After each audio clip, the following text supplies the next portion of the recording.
everyone here in the story, and they wanted to understand what the reception has been to the story, to the film.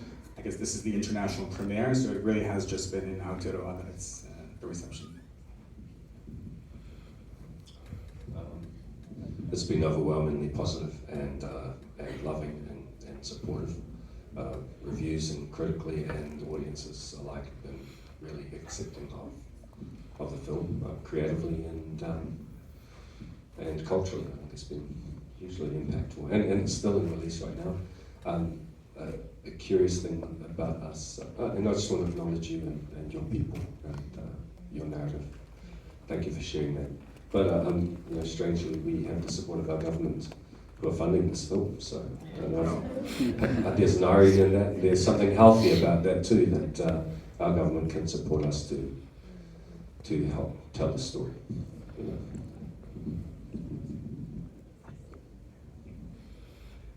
Next question. Right here. Any plans for the film to be distributed here in Canada? Hopefully, I think it's an important one that our people should see too. The question was about plans for distribution in Canada or elsewhere. Big plans for your people. Huge. Canada needs Tamiti, Aotearoa needs Tamiti, the world needs Tamiti. And the sales agents will do something. So big plans. Thank you. Next question. Was there one in the back that I saw? Hi, right here.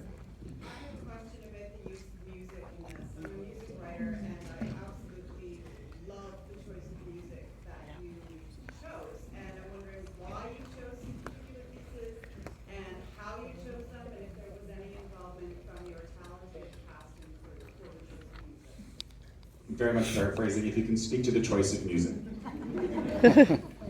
Mahuia Bridgman Cooper is a young Māori male who studied viola, and I said to him, bro, whatever you do not bring any strings into my film. If there's one instrument I do not want in my film, it's that classical thing over there. What do you call it? Viola, yes.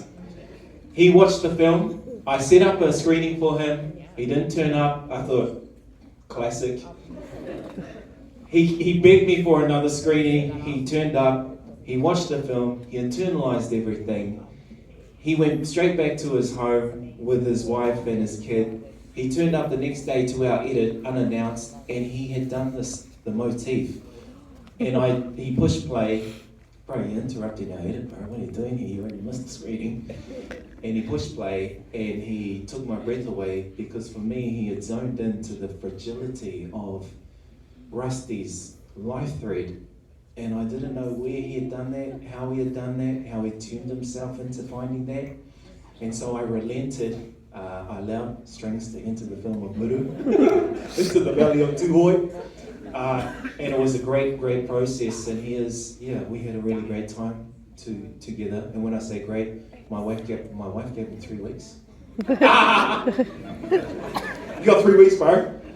And he did all of this. I think he took 4 weeks, and it was really good. Sorry, I laughed too loud there. True story.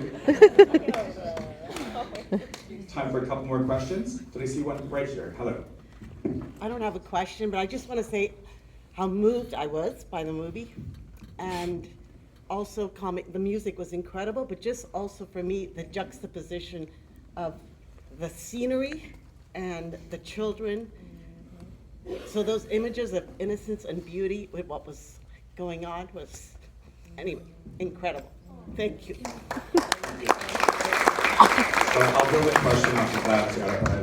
One of the wonderful things about the film is the prevalence of Te Reo Māori in it, and how much language was actually in the production itself. Did you write it in both languages, or how do you work in English and in Te Reo?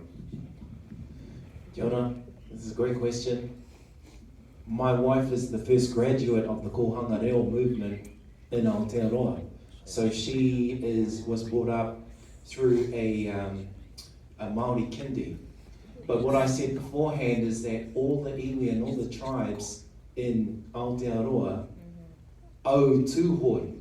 We owe Tuhoi for keeping their reo alive, keeping their tikanga alive.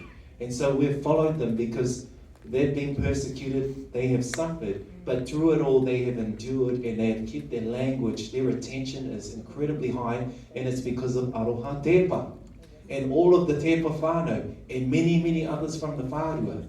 So in terms of being able to create an opportunity where we could tell the story in this place, there was no imposition. There was no, this needs to be in 86% reo Māori. It's, if you're from the whārua, that's the language that you speak to your kids, to your grandparents. This is how relationships are forged. This is how memory is kept through Aroha Tepa's reo.